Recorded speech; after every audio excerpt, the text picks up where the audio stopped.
run the world? Well, obviously, Lil Nas X. Duh. This week, he broke Twitter again, plus the internets and right-wing brains with his new video, Montero, Call Me By Your Name, in which he perfects certain pole dance moves, including one in which he's, like, upside down. Impressive. And also twerks on the devil before killing him.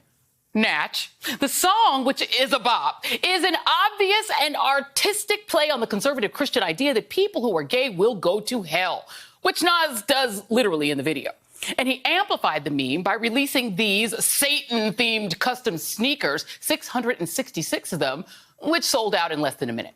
The right-wing outrage was entirely predictable and proof that Lil Nas X knows his enemies better than they know him. Tweeting, "Y'all love saying we going to hell, but get upset when I actually go there." It comes at a time when the right has lost the culture wars decisively, like a generation ago, including among their own kids, fixating now on a new boogeyman. Well, a boogie kid, meaning trans youth.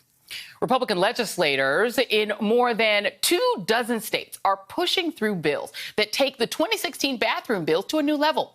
The measures would prevent trans kids from playing K-12 sports, deny gender-affirming care for trans minors, or create religious exemptions that could deny LGBTQ people medical treatment at all if medical providers or pharmacists voice a religious objection.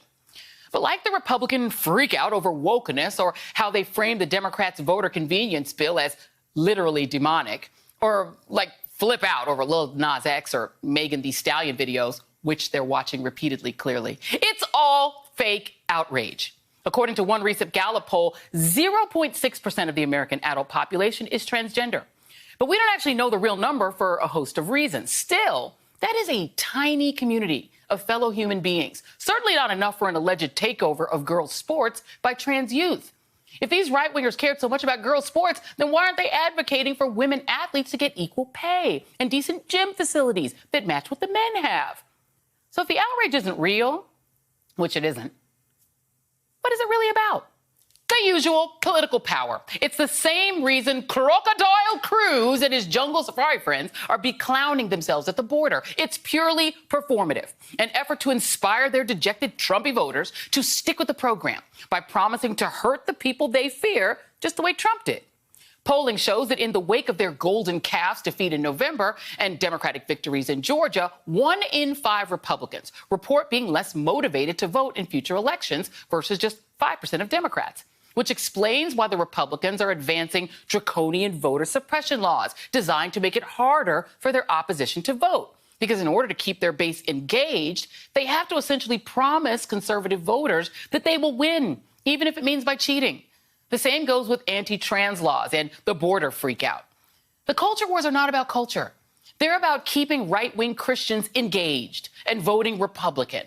And what better than a fake stolen election or racializing the coronavirus or losing your marbles over a handful of trans junior high school softball players to help you avoid revealing that your party actually has no ideas that people would want to vote for. And if this was just like consequence-free performative nonsense, it would just be dumb. But it's not consequence-free. Demonizing China over COVID has produced actual violence against Asian people. Demonizing trans kids gets them actually bullied and harassed. Demonizing immigrants makes it politically impossible to pass common sense laws to solve a generations-long issue. I could go on, but here's the bottom line. Useless drama, it does have consequences, sometimes violent consequences, and it is the absolute worst. Hey, thanks for watching our YouTube channel. You should know that you can follow today's top stories and breaking news and catch up on your favorite MSNBC shows all in one place. Download the NBC News app today.